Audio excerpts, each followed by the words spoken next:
J'ai dragué ma femme sur Facebook en utilisant un faux nom. Oui, pendant des mois, je me suis fait passer pour une autre personne et j'ai passé tout mon temps à la draguer. Waouh, c'était bien. Elle me disait comme ça que elle n'était pas heureuse. C'est vrai qu'elle vit avec quelqu'un, mais ça ne se passait pas bien et que patati patata. Et donc, tout en me faisant passer pour cette fausse personne, je lui posais plein de questions, je lui disais beaucoup de choses. Je la taquinais, je lui apportais la joie, je la faisais rire, je lui emmenais beaucoup de cadeaux sous un faux nom. Et tout ça, je lui emmenais même de l'argent sous un faux nom. Je faisais tout, je causais avec elle. Souvent même, il arrivait qu'on soit dans la même maison. Elle rentre en chambre tard dans la nuit, pendant que moi je suis au salon en train de regarder la télé.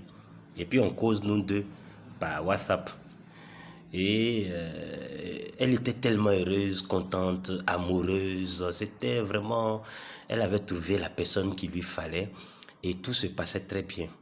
À chaque fois, elle insistait pour qu'on se voit. Elle voulait qu'on ait des moments à deux. Elle voulait que je l'invite. Elle voulait partir en week-end. Elle voulait sortir en bas. Elle voulait aller à la piscine. Elle voulait ci, elle voulait ça. Et je trouvais toujours des excuses. Je n'étais jamais disponible. Et j'étais toujours en voyage. J'étais ci, j'étais ça. Et puis, ça a continué comme ça pendant de longs mois. Elle était heureuse, elle était amoureuse de cette personne qu'elle ne connaissait pas, qu'elle n'avait jamais vue physiquement, parce que j'utilisais une autre photo que j'envoyais et tout ça. Elle aussi elle me balançait ses photos, tout. Et tu diras que elle a carrément trouvé l'amour de sa vie. Et les choses se passaient tellement bien. Waouh, c'était bon. C'était beau. Et puis, finalement, un jour, j'ai décidé vraiment de la recevoir, de la rencontrer dans un beau restaurant, quelque part. Et puis, on s'est donné rendez-vous, on a tout préparé, on a organisé le rendez-vous, tout. Et ce jour-là, moi, j'étais à la maison. Quand elle m'a dit, ah, écoute, il y a une fête en famille, là, avec mes soeurs et tout ça. Donc, je pars pour cette fête-là et que je vais revenir un peu tard. Je dis, mais il n'y a pas de souci. Il n'y a pas de souci, vas-y.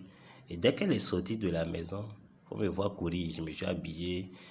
Bah, j'ai pris la voiture, bah, je suis parti au lieu du rendez-vous. Bah, j'étais déjà là avant qu'elle n'arrive. Quand ma femme est rentrée dans le restaurant, et puis, elle m'a vu assis dans le restaurant. Elle m'a fixé. Tu vas sentir que il y a quelque chose qui ne va pas. C'est-à-dire qu'elle était dans un autre état. Elle s'est dit, mais attends, comment est-ce que ça peut être possible? Qu'est-ce qui se passe? Elle se posait plein de... Elle était comme... C'est-à-dire qu'on dit qu'elle est hypnotisée là, arrêtée là. Elle ne pouvait plus, elle ne pouvait pas bouger. Et je la regardais. Je lui ai dit, mais viens t'asseoir. Pourquoi tu as arrêté là? Viens t'asseoir. Elle dit non, mais elle n'arrivait pas à parler. Je la regardais, je sentais qu'elle n'arrivait pas à parler. J'ai dit, viens t'asseoir. Tu as rendez-vous avec telle personne, non? Elle me regarde. J'ai dit, viens t'asseoir.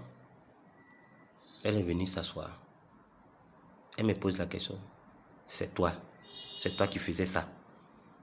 J'ai dit, oui, c'est moi qui faisais ça. Elle est restée silencieuse pendant un bon moment jusqu'à elle dit, je demande le divorce. Je me suis levé, je suis allé vers elle. Je l'ai prise dans mes bras. Je dis non, on ne va pas divorcer, je te demande pardon. Pardon chérie. Pardon. Tu manquais de beaucoup de choses. Et aujourd'hui, si tu t'es retrouvé dans cette situation, si aujourd'hui tu es dans ce restaurant, c'est parce que j'ai été ton mari, mais je n'ai pas été présent véritablement pour toi. Et tu avais besoin de tout ça. Tu avais besoin d'être chouchouté. Tu avais besoin d'être aimé. Tu avais besoin de preuves d'amour. Tu avais besoin de ces restaurants. Tu avais besoin d'aller à la piscine. Tu avais besoin de cadeaux. Tu avais besoin d'être couvert d'amour. J'ai jamais compris ça comme ça. Au départ, c'était un jeu pour moi. Mais après, j'ai compris que ma femme avait besoin de moi. Chérie, je te demande pardon. On ne va pas divorcer. Et on est rentré à la maison. Et aujourd'hui, c'est un bel amour.